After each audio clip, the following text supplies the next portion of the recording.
Welcome to BBC London. Coming up this evening, is this London's longest bus diversion? We hear from the frustrated passengers going the extra miles. It's bonkers. It's far too much for the sake of what is probably about a minute's worth of loss of journey. Also on the programme tonight, all aboard the UK's first fully electric ferry, the newest link between South and East London for passengers and bikes. Street dance meets Baroque, the London pupils and world-renowned orchestra benefiting from sharing space at school. And find out some of the top spots to see the city sparkle this Christmas from an expert tour guide.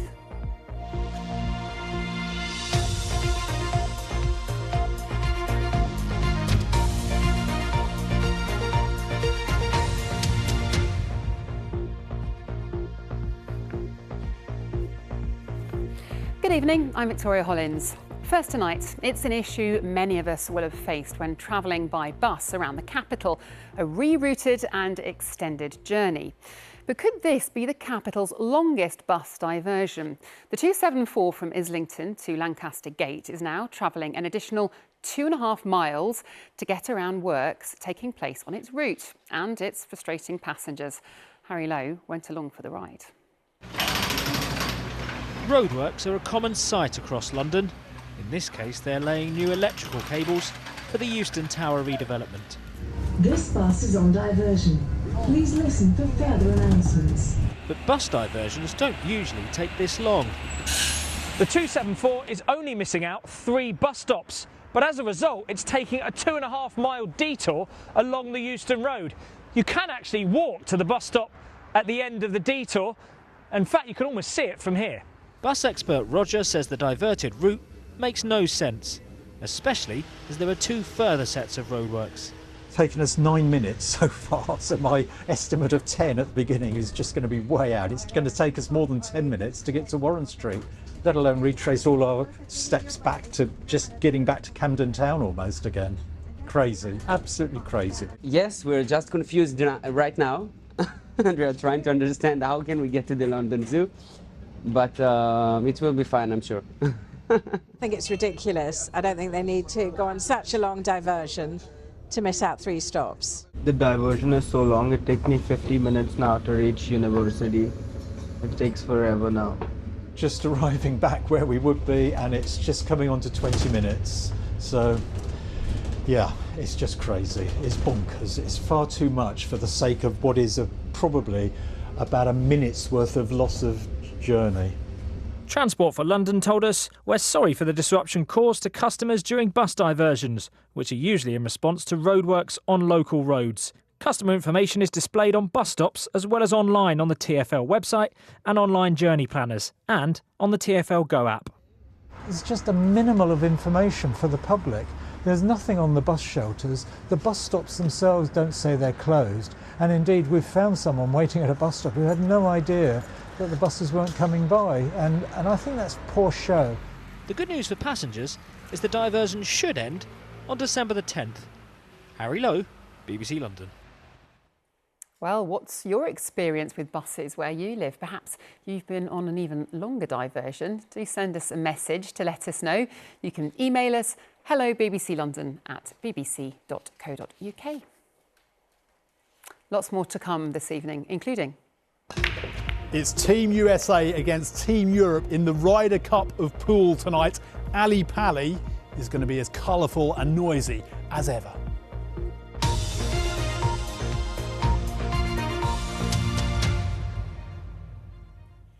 Patients in Essex say they're feeling abandoned after cuts to their long COVID care.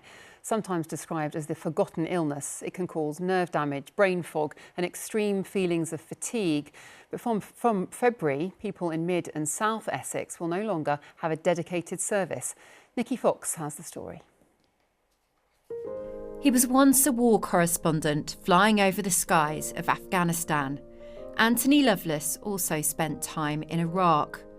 But in 2021, he and his partner, who was a nurse, caught COVID. There were several nights that Claire and I would say goodnight to each other and we didn't think we'd wake up in the morning. We were so short of breath. COVID turned into long COVID. He was practically bedbound for a year, mentally exhausting after being so physically active. Everything changed, absolutely everything. Nothing about our lives was the same, and it hasn't been since. For Anthony, the long COVID service in Mid and South Essex was vital. So how does he feel about it closing? I was horrified. I just don't know where we're supposed to go now for the help, advice, empathy and support that we used to get. Sharon Hadley works within the long COVID service as a GP. She gave us her personal thoughts on the closure. I think it's extremely short-sighted. I think it's based on little evidence and flawed statistics, and they haven't looked at the big picture and the big repercussions for patients, for society, for local services as to what this will do. It is patients being thrown to the wolves because there is no alternative for them. It is naive to think that general practice will pull up the slack and provide anything near the service that these patients get. NHS Mid and South Essex said patients will continue to be supported in the same way as people with other long-term conditions, with GPs referring them to the right services based on their symptoms. We understand some people take longer to recover. Support will still be available through mainstream NHS pathways. The decision comes as the COVID inquiry warned the former government was slow to acknowledge long COVID. Charities think the lesson hasn't been learned. These patients are still sick, they're going other places in the NHS, their demand is not going away, it's just being spread out in an inefficient and ineffective way. The NHS says services are based on local needs, but with over 200 symptoms, those like Anthony say long COVID needs its own clinic. It's reporting there. Well, today the government outlined its pledge to take more than 500,000 children out of child poverty by 2030. It's a promise that will be closely watched here in London, which has the highest rate of child poverty in England. Under the plans, there'll be stricter limits on how much time children spend in B&Bs, more accessible childcare and more financial support for families who are struggling. So will they make a difference in the capital? Our political correspondent Susanna Mendonça reports. This is a big problem in London because 1 in 3 children here currently lives in poverty, and that's the highest level of any area in England. The government strategy announced today promises to address that by making childcare more accessible for families on universal credit, and it aims to stop children from growing up in bed and breakfasts, which is a particular issue here in London. The Mayor of London has said the strategy will help give children a better start in life. But while London-based charities have broadly welcomed the move, they have said more still needs to be done. There's a huge amount of work still to do. For us in London, the work on temporary accommodation, on making sure that children have a safe, secure, permanent home is perhaps one of the most important things the government have promised. There are 100,000 children tonight, or waking up this morning in London, who won't have that safe, secure home. They'll be living in a temporary accommodation that may be very unsuitable. They may be experiencing mould and damp and huge insecurity about whether they'll be able to stay there. And so we're really welcoming the government's signalling a clear intent to tackle that problem. But getting children out of temporary accommodation is not an easy fix. There's at least one homeless child in every classroom in London. That's more than 97,000 children. And housing homeless Londoners is a huge financial burden for London councils, which already spends a massive £5 million a day on it. The government says the human impact for children's physical and mental health of living in temporary accommodation can be devastating. Shanice has been moved several times by her London borough. She says her children have found it difficult. You know, it completely deregulates them. The government and the local authorities are quick to say, oh, the children will adjust, but they don't. It's having to uproot them from like their friends, family, you know, their own bedroom. So you really do see that within the children. London's boroughs have seen a reduction in the number of children staying in bed and breakfasts, but there are still 840 families who've been living in B&Bs across London for more than the 6-week limit. The government wants to put a stop to that. So it's giving almost £4.5 million to 11 London boroughs as part of a pilot project to reduce the use of bed and breakfasts in local authority areas that most use them. But London Council says boroughs need proper government investment to build more affordable homes if they're to give more children the stability and opportunities they deserve. Time for a quick look at some other news now. And Heathrow Airport is increasing its terminal drop-off fee from £6 to £7 and will give travellers 10 minutes in the drop-off areas before issuing a parking charge notice. Gatwick, Luton, Stansted and Southend airports already charge a minimum of £7 for passenger drop-off. London City Airport offers that for free. And a person dressed as a giant purple dinosaur has been caught on CCTV fly tipping in Essex. They were spotted checking for traffic before throwing 2 bags of rubbish onto a street near Binns in Southend. The council changed the way it collects refuse in October. In a statement, it said there's no need to fly tip. It's a selfish act that should also be extinct. Now, a revised and improved transport link has opened today in East London, but it might not be quite what you think. It's one of only 2 in central London. It's a cross-river ferry, and this one is electric and it's aimed squarely at cyclists. Here's our transport correspondent, Tom Edwards.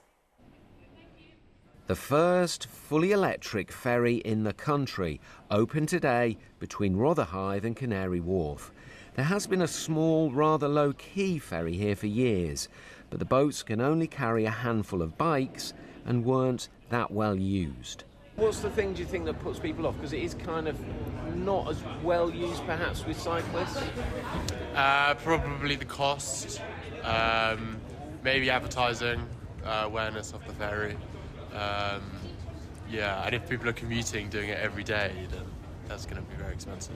It's great because my alternative is the Greenwich Foot Tunnel, and I'm carrying a bike down 100 steps there, so it's nice to have the joy of this crossing in the sunshine. The new ferry is roll-on, roll-off with ramped piers. A bridge was deemed too impractical and too expensive. The hope is this crossing, costing £15 million, will provide a key transport link between north and south. Frustration cyclists have is in the east of London, how do you get across? The nearest crossing from here, I think maybe London Bridge or Tower Bridge, that's a long way away. It's not conducive to easy cycling. This fantastic fully electric ferry, I mean, you can get across in just 4 minutes and there's a space for 100 bikes, it's great. Passenger numbers on the river are growing. 6 million a year now use the Thames to get around, up from 4 million a decade ago. A single fare on the ferry will cost £4.10. A few gripes about the cost, £4.10. Some were saying earlier it was a bit expensive. What do you say to that? We're a commercial operation. We've spent a lot of money on this. We've got to get a return on our investment. And if you're a regular user, that cost can halve. You know, with carnets and season tickets, that cost could get down to £2. So you think it's good value for money? Absolutely. A new crossing for a growing part of London and a small step forward in cleaning up river traffic. Tom Edwards, BBC London. Well, it's a big weekend for football in the capital, with a number of teams in London going head-to-head in the Premier League. Here's Radio London's Nick Godwin with more on how to keep on top of the scores.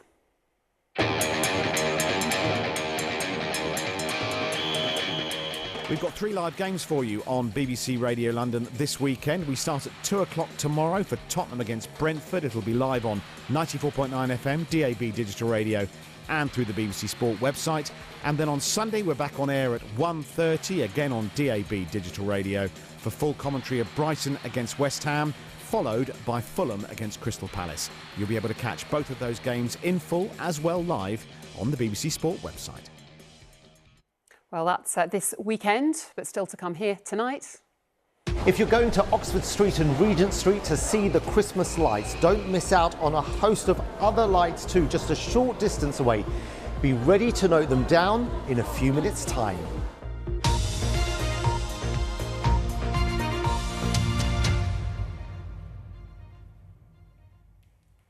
Now to a big event that's been taking place in the capital throughout the week and into the weekend. It's the Ryder Cup of Pool. The Mosconi Cup, which has been running for more than 30 years, pits Team Europe against Team USA. In the years that Europe plays host, Ali Pali is now the traditional home, and a passionate and colourful crowd is always in attendance.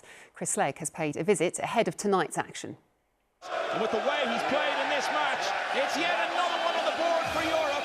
There's rarely a shortage of drama and excitement when Team Europe and Team USA clash at the Mosconi Cup. Yes, baby! It's not as well known as its golfing equivalent, but to the fans and players, it feels every bit as important as the Ryder Cup. What is the rivalry like between the Team Europe and the Team USA players in this event? Yeah, it's always, you know, for 1 week it's straight war, you know. We don't like them, they don't like us, and then when it's all done, we'll all go back to being somewhat friends. The event has grown from humble beginnings in 1994 and now draws crowds of around 2,000 people every night. When you're standing here in this arena, obviously it's all very flat at the moment, we're in preparations for tonight. It's just, there's this different buzz in this arena that you don't get any other pool tournaments. You only really see it at a darts event. And obviously we're in the iconic Alexandra Palace, and it's just been a great atmosphere in here. The players, they're saying, oh, I'm so nervous out there. In 9-ball pool, you have to hit the lowest numbered ball first. When you pot the 9-ball, you win. America's Fedor Gorst is world #1 in singles, but a team event brings different pressure from the crowd. If the crowd can get into your head, then you know, you're not so favorite anymore. Then that's when they start to get louder and louder, and you know, I'm playing with this bracelet. I'm checking my my heart rate, and the other night it wasn't all that great. You know, it was over 150, I think, for a quite long period of time. No matter how many tournaments you've won or what you've played in, this just is another level, and if you've never experienced playing here, you can be prepared as much as you want, but when you walk out there and you've got, you know, almost 2,000 fans screaming at you, I think you just have to try and take a few extra deep breaths and prepare yourself for each shot. Have to jump over that pink 4-ball, make that blue 2 in the side. Oh, I love it. Jump over the pink and pot the blue. Yeah, that's my favorite shot. Team USA will need a few tricks up their sleeves tonight. Europe leads 6-1. First to 11 wins the 2025 Mosconi Cup. Chris Slegg, BBC London. Next, it's that time of year that school productions and shows are underway. But one school in North London is well used to big performances. That's because they have a world-class orchestra based there. 5 years ago, the Orchestra of the Age of Enlightenment moved into Ackland Burley School in Camden. They're best known for their residencies at the South Bank Centre. And since 2020, the collaboration has been inspiring students, as Wendy Hurrell has been finding out. Professional musicians running workshops at a school. Nothing too unusual there. But Ackland Burley students in Tufnell Park have a world-class orchestra under the same roof. The Orchestra of the Age of Enlightenment made the school their base 5 years ago, and it's resulted in some astonishing collaborations.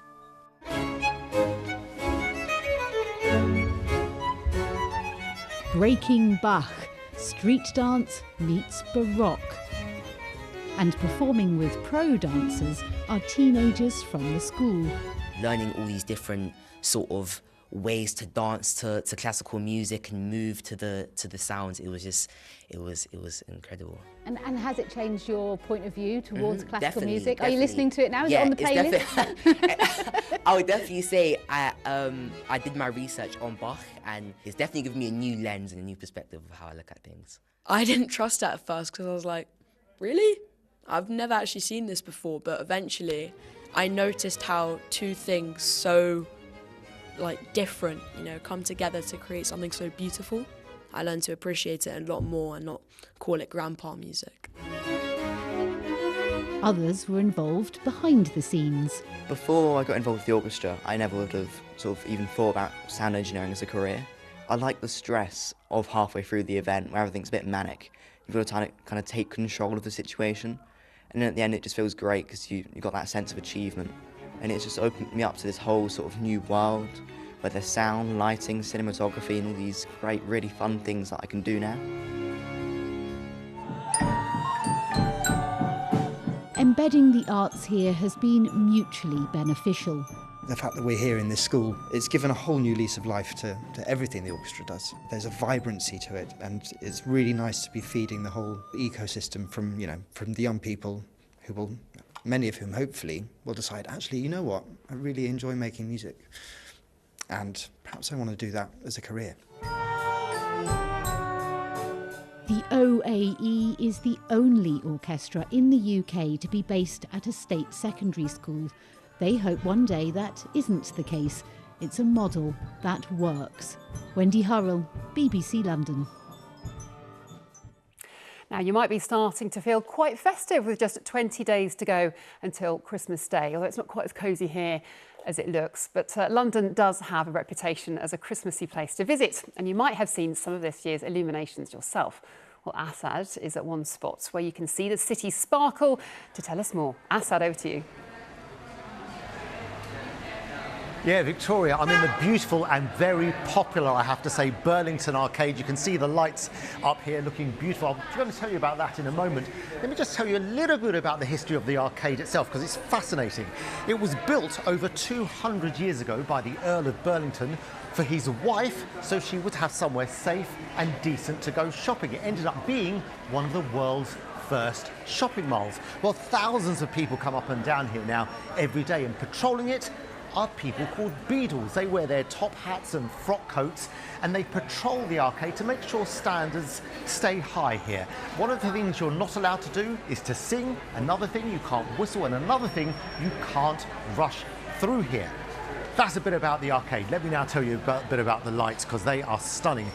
The theme this year is the 12 Days of Christmas Carol. On the other end, on the Piccadilly side, you've got 12 drummers drumming. In the middle, you've got 6 geese a laying. And where I am, just above me, is the partridge in a pear tree. And this is just one of the many places in London, a short walk from where I'm standing, where you can see these beautiful lights. So we've got someone who knows all about them to show us round. Hello, my name's Diane Burstein. I'm a London Blue Badge tourist guide, and I'm here to show you some of the best selections of Christmas lights in London. We're standing here in Jermyn Street, and it soon became associated with shopping for clothes for men. The arcade that we're in at the moment is the Piccadilly Arcade, and this has been here since 1910. This is one of the oldest businesses in this area. And the store, every Christmas for the last few years, have been decorated as an advent calendar. Beneath all of the shops here, you have tailoring workshops. So the lights for the last couple of years have been on this theme of the scissors, and the scissors are cutting cloth. And you could see all the top international names in jewellery, in design, in fashion, all trying to outdo one another with their wonderful blingy exteriors, wrapping up their shops in wrapping paper and bows and lots of lights. One of the nice things about the Christmas lights now, as opposed to what you would have found, say, 20 years ago, is that it's not just the main streets. We have these side streets that are illuminated today. So actually, there are many more Christmas lights that you can see now, which is why they're such an attraction for us today.